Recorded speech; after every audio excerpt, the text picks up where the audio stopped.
Day to day news Bharat में मैं आकांक्षा परिहार आपका स्वागत करती हूँ। हम वादा करते हैं कि पूरी निष्पक्षता के साथ पत्रकारिता करेंगे और हमारा कोई भी पत्रकार फील्ड में किसी से किसी भी प्रकार का उपहार या विज्ञापन स्वीकार नहीं करता, आगे भी नहीं करेगा, ना ही किसी को ब्लैकमेल करता है। हम दबे कुचले लोगों की आवाज़ बनते आए हैं और आगे भी बनेंगे। साथ ही हम ऐसी कोई भी खबर नहीं दिखाएंगे जिससे हमारी भोली भाली जनता मूर्ख बने या किसी भी प्रकार का कोई धोखा मिले। हम लोकतंत्र के चौथे स्तंभ को और अधिक मजबूत करने की पूरी कोशिश में लगे हुए हैं। और अब बात करते हैं खबर की।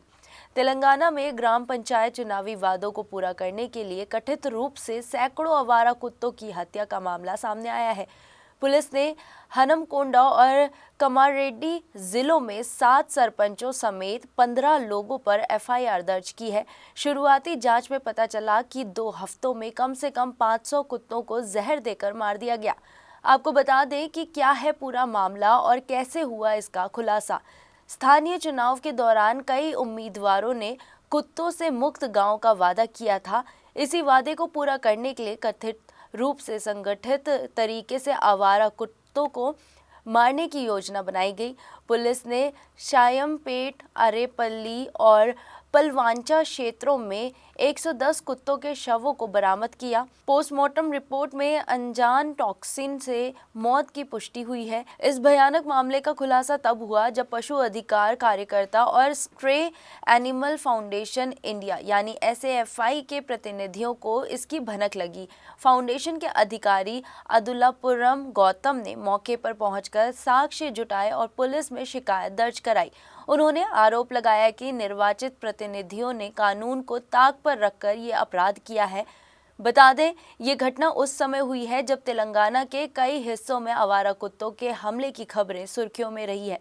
हालांकि विशेषज्ञों का मानना है कि नसबंदी और टीकाकरण जैसे सरकारी उपायों को लागू करने के बजाय सामूहिक हत्या का रास्ता चुनना प्रशासन और स्थानीय नेतृत्व की विफलता को दर्शाता है।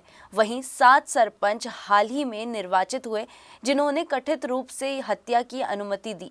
इनके अलावा ग्राम पंचायत सचिव और स्टाफ जिन्होंने लॉजिस्टिक और डॉग कैचर्स की व्यवस्था की। वहीं 3 निजी कॉन्ट्रैक्टर भी आरोपी हैं जिन्हें जहर और इंजेक्शन से हत्या करने के लिए नियुक्त किया गया।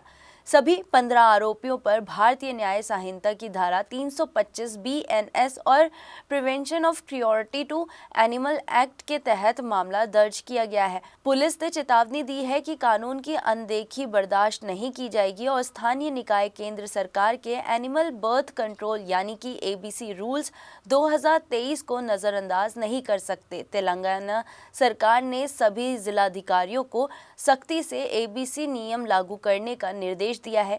बता दें, हाल ही में माननीय सुप्रीम कोर्ट ने कहा था कि कुत्तों की हत्या गैर कानूनी और अस्वीकार्य है और राज्य सरकारों को हर डॉग बाइट केस पर भारी मुआवजा देना होगा।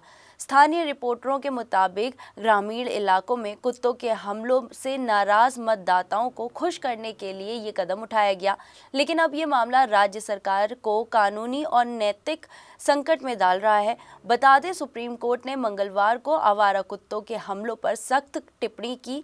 अदालत ने कहा, बच्चों या बुजुर्गों को कुत्तों के काटने, चोट लगने या मौत के हर मामले में हम राज्य सरकारों से भारी मुआवजा दिलवाएंगे क्योंकि उन्होंने पिछले 5 सालों में नियमों को लागू करने के लिए कुछ नहीं किया।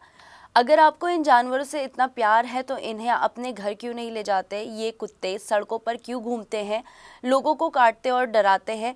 उन्हें हम ऐसे नहीं छोड़ सकते। जस्टिस विक्रम नाथ, जस्टिस संदीप मेहता और जस्टिस अनवी अंजारिया की बेंच ने कहा, कुत्तों में एक खास तरह का वायरस होता है जिसका कोई इलाज नहीं होता।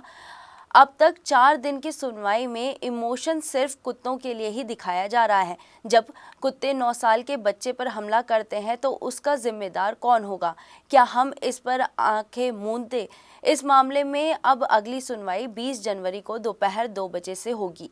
अभी के लिए फिलहाल इतना ही। देश और दुनिया की ताज़ा खबरें जानने के लिए देखते रहिए day to day news Bharat और हमारे चैनल को लाइक, शेयर और सब्सक्राइब करना ना भूलें।